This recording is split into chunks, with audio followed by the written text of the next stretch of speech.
Hi everybody, it's Nikki Chanel here and welcome back to my YouTube channel. Now today's video is going to be positive. This video is intended to be positive and optimistic. However, what I'm going to talk to you about is kind of the reality of being transgender, that unless you're transgender and have faced a lot of this, you're not really gonna understand. So this video is geared more towards the people that just think we're all just like super girly girls. Oh my God, we're just wearing makeup and being girls and going into the bathrooms and blah, blah, blah, blah. This is not for that.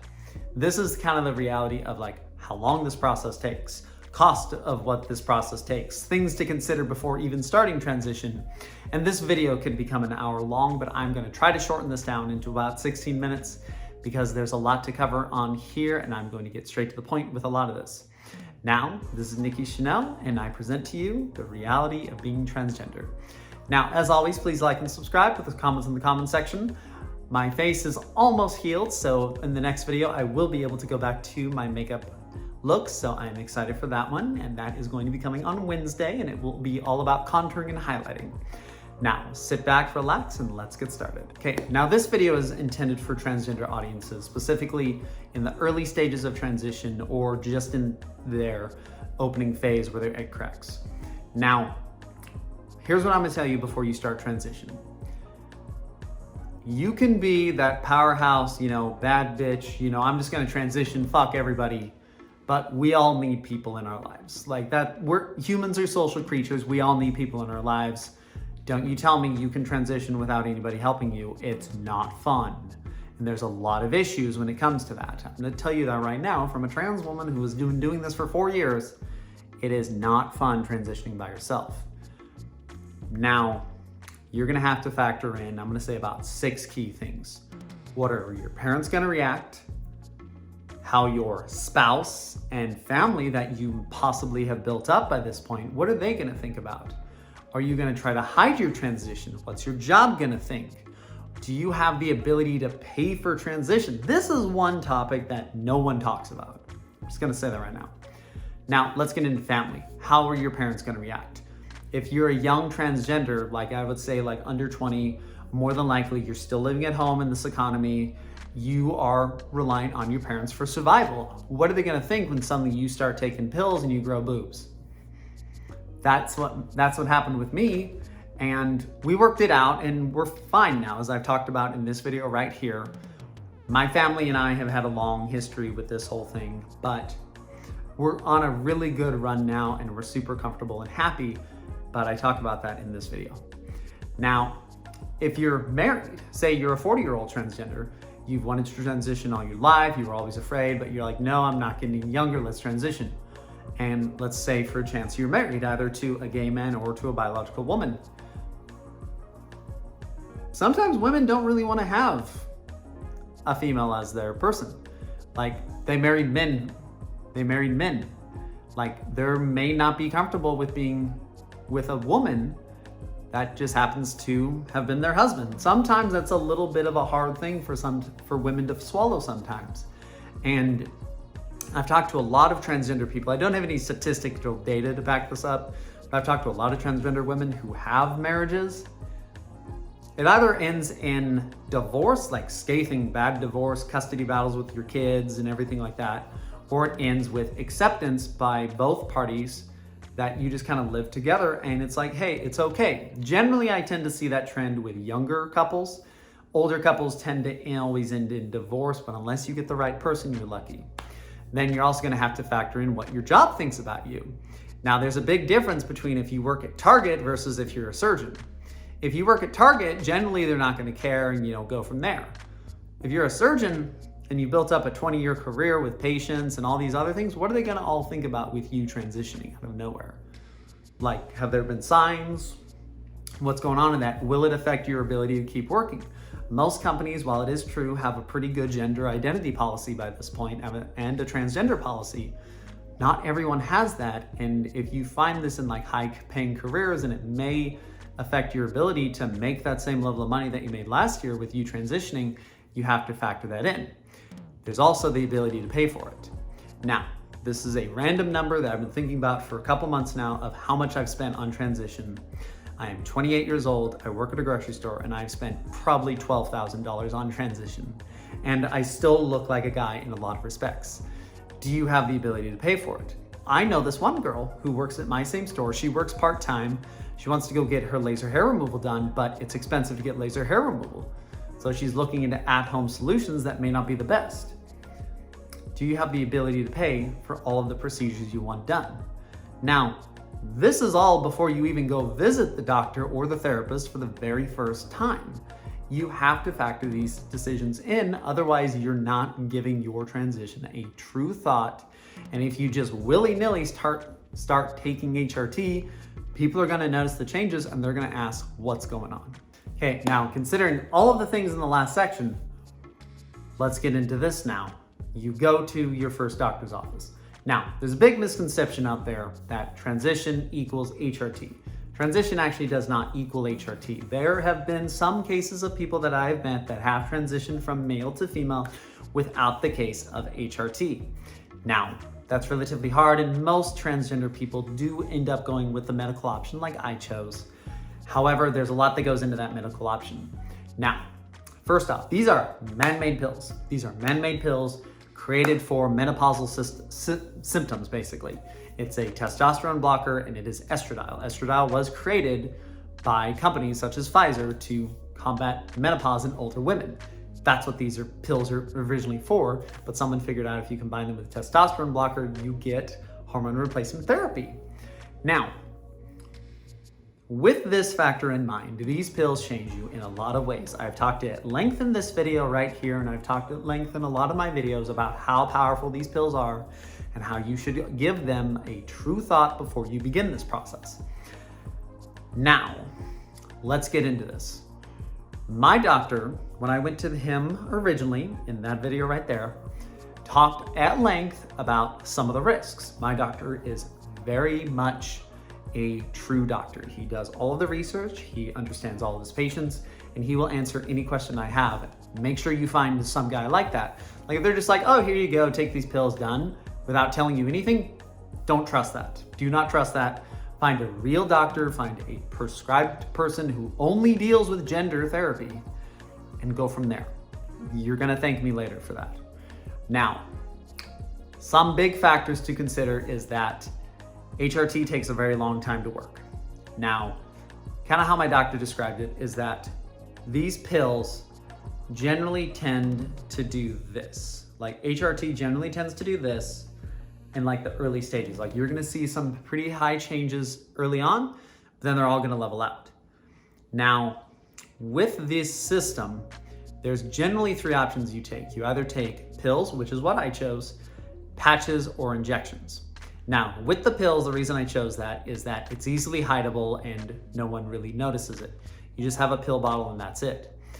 Patches, you have to wear like this little patch on your stomach or around your hip. I think even someone wears it on like their thigh. That slowly filters estrogen into your body. And then you also have to factor in the injections. Now, injections to a lot of transgender women is the fastest feminizing option. It is the fastest feminizing option. The problem is you have to inject yourself with a needle containing estrogen, and you have to dispose of that needle. So if you are one of those people that is trying to hide this from other people, it's way harder to hide a hazard bucket, disposable needles, and the syringe for the system than it is to hide pills. That's why I chose that. And the other one, and this is the big one, this is the big one, and this is one of my big like controversial statements I'm gonna make in this video, is it affects your fertility. HRT affects your fertility. It messes with the system down there to the point where you cannot produce male sperm. It does that. That is one of its things that it does. That's part of the testosterone blocker. Less testosterone you have in your body, the less sperm you're gonna create. This makes it so I am completely sterile now. Now there are famous cases of transgender women managing to fertilize eggs, such as Gigi Gordis and her husband. That's an example of that. But it's for this reason right here where I believe there should be an age limit on transition. An 18-year-old kid is not going to have the ability to make a decision that affects them for the next 60 years, especially when it comes to kids. Me, I was not into women. I never really had a goal to have a kid. I always chose to adopt to save a kid from the adoption process, and instead of bringing another one into this world, I'd rather save a kid that's already here instead of bringing another one into this world. So I knew I wasn't going to have kids from a really early age, and so it was fairly easy for me to make that decision. But do I still think about it sometimes? Yeah, it's kind of weird not having the ability to have your own kids, even though I was perfectly healthy. But it's for that reason right there where I firmly believe that transition should have an age limit on it. Now let's talk about our third topic, which is long-term expectations. HRT takes a very long time to work. I started noticing changes on my body 6 months in. That is 6 months times 30, 180 days into transition? That's quite a long time to start noticing changes. And then now, 3 years later, I see very noticeable changes in my body and in my structure because I waited for HRT to do its job. Now, a lot of times transgender women are not willing to wait. There's this idea that I've lived so many years as a male, I only have so many years as female left, I'm not getting any younger, I want to become this beautiful woman like today. And this is where sometimes in the pursuit of becoming a beautiful woman, sometimes becomes an obsession that is never really given much thought beyond that. Now, gender confirming surgeries are a series of surgeries that modify your body into that of a female. So this could be breast augmentation, rhinoplasty, jawline orchiectomy, where they remove your testes, or the vaginoplasty, where they transform the male anatomy into female anatomy. Well, the closest thing to female anatomy. And these are all procedures done to feel more comfortable in your skin. And I'm not saying gender confirming surgeries are bad, and I want a couple of them. Like I want my nose done, my jawline, and I want my breast augmentation eventually.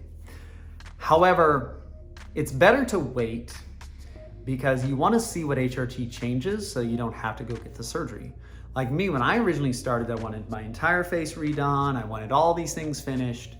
But now I'm like, do I even need FFS? I feel I look pretty feminine in the face. I hate my nose, yes, but it doesn't piss me off that much.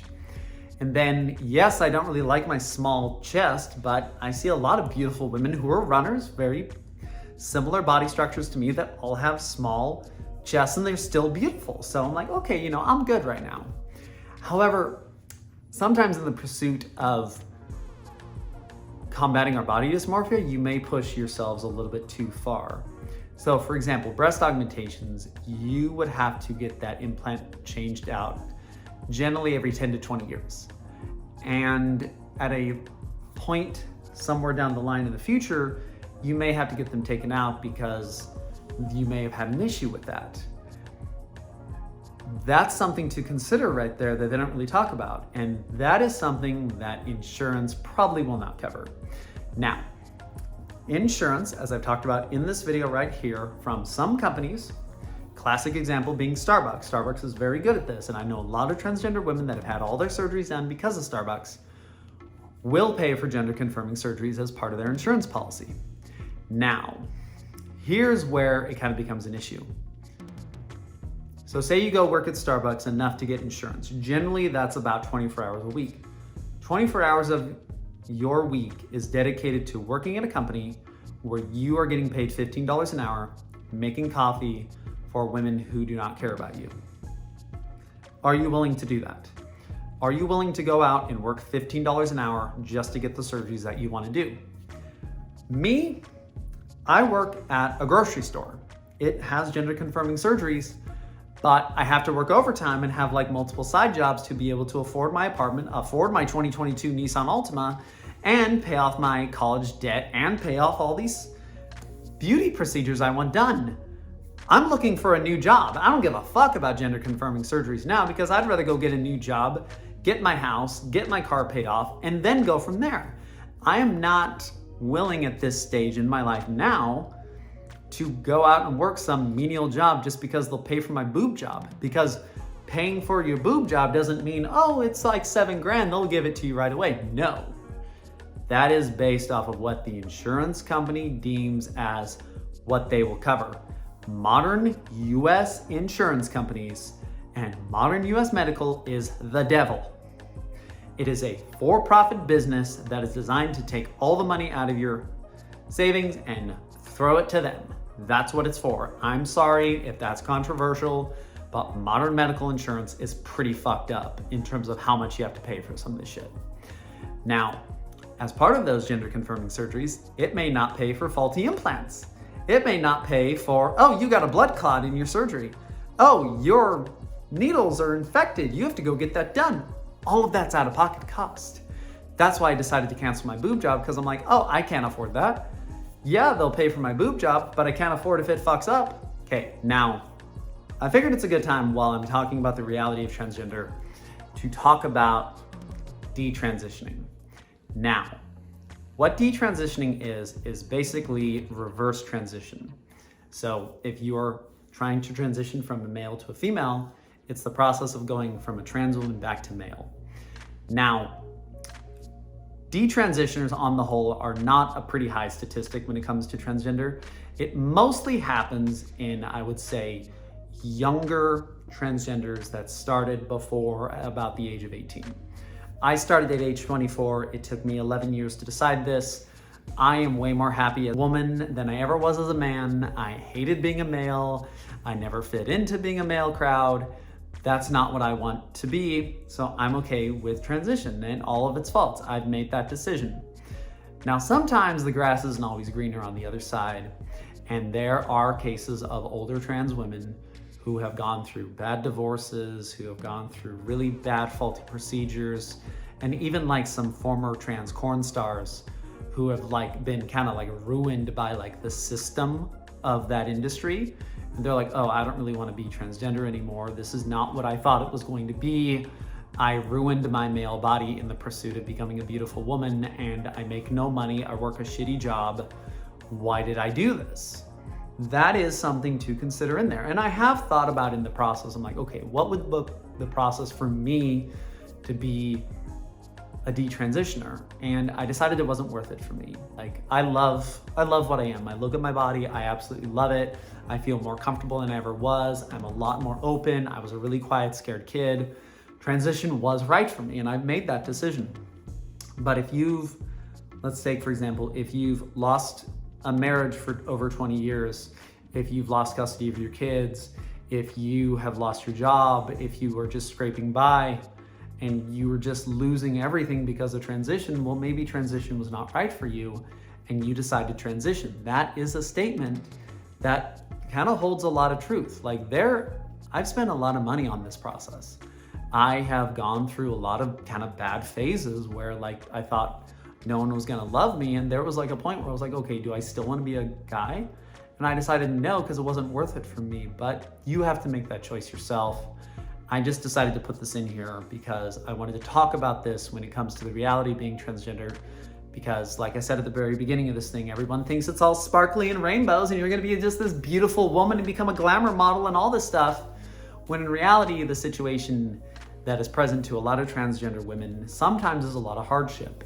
And detransitioning is an option for those that decide, well, maybe transition was not right for me. Okay, now, obviously a lot of my personality and a lot of my opinions came out in this video, and this is why I do YouTube, to talk about topics like this that are never really talked about that much in the transgender community.